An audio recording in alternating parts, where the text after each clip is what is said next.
Madam, আমার মাকে প্লেনে উঠতে হবে। এই নিন টাকা, একটা টিকিট দিন। এই টাকায় টিকিট তো দূরের কথা, এয়ারপোর্টে এক কাপ চাও পাবি না। ভিখারি, তোকে ভেতরে ঢুকতে কে দিয়েছে? তুমি আমাকে আর আমার মাকে অপমান করেছো। আমি একদিন এই এয়ারপোর্ট কিনে ফেলবো।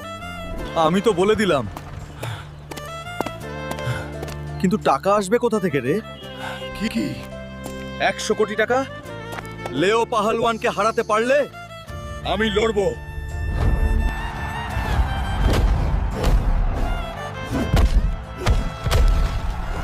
বন্ধুরা, তাড়াতাড়ি লাইক আর সাবস্ক্রাইব করো, তাহলেই আমি শক্তি পাবো।